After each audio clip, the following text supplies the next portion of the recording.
Hey guys, what's up? It's Adam from GeekRest.com, coming back with another weekly recommendation of a comic book of my choosing. It's been a couple of weeks. I've been out of the loop. I've been sick. I got excuses up the yin yang, and it's E3 week, so I've been very busy with that. But you know what? All that crap aside, some good comics are coming out. I'm missing out. You're missing out.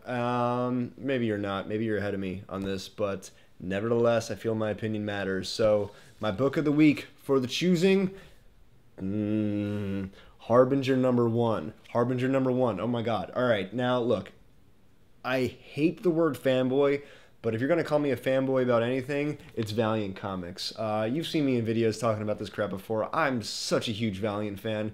I grew up on Valiant Comics. They molded me in the early 90s to accept the fact that there were other genres other than superhero books. And, you know, they are superpowered beings in their universe, but they didn't have the capes and they were smart. They were emotional. They were relevant. And they had these cliffhangers and drama. Valiant was just tapping the market. They had relevant stories. And of course, this is the summer of Valiant. They're relaunching their books, several of their old titles. A lot of their properties are held by other companies right now, but Exo Manowar, Bloodshot, these are all kicking off this summer, and Harbinger number one was the one that arrived this week. This is Josh Dysart and Khari Evans on art. This is an amazing book. It was Jim Shooter who pretty much spearheaded the original Harbinger. It follows a group of superheroes, of teenagers, basically, a group of superpowered teenagers. It was released back in '92, and they're all, psychic individuals. The main character is Peter Stanchek. He's the guy who you're introduced in this 18-year-old kid who meets Toyo Harada, who in the first couple of pages you get a flashback in the 50s to find out who this dude is, and then they flash forward, 50 years, and he's an old man and he approaches Peter Stanchek, who is a troubled youth, to say the least. He's a junkie. He's robbing pharmacies. He's robbing pharmacies to get the pills, to get the voices out of his head, because when he walks down a city street, he hears everyone in his head. He's psychic. And I will say this, Khari Evans did some cool work with his art as far as portraying the thought bubbles and the lettering, I should say.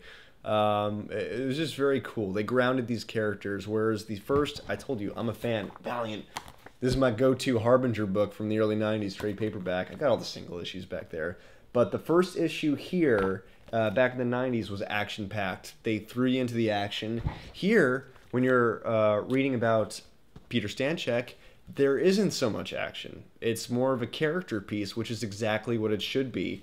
Did an amazing job, and you can tell he's a broken character. He's not superhero material. He knows he's a broken character. He's been having these, psychic telepathy, whatnots his entire life. He's like, I went crazy. Basically, he meets another character who I'm not going to discuss yet, but it's awesome. And Khari Evans' art, at first, when I first read it, I wasn't terribly impressed.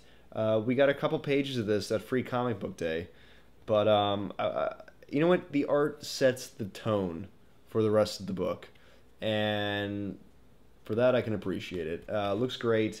And, like I said, Jim Shooter did it originally writing, and David Lapham, who is, Avatar's poster boy right now, doing Crossed and Caligula and Ferals, which is my favorite. These are the guys who did the art and writing in '92.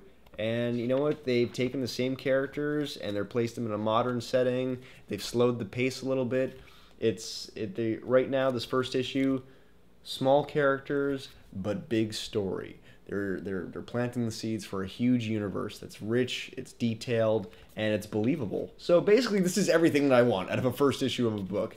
You can tell they're starting with a slow pace, and Valiant Comics, if any company is capable of fleshing out a universe correctly, Valiant Comics having a second go after the 90s, these are the guys to watch. And also this week, Exo Manowar number 2 came out. I recommend you pick that up. That was like another pick of the week, which I did not film a video for, but these are great books, great material. So Harbinger number 1, pick this up in stores today, or tomorrow, I should say. And yeah, that's it. Thanks for tuning in to GeekRest.com.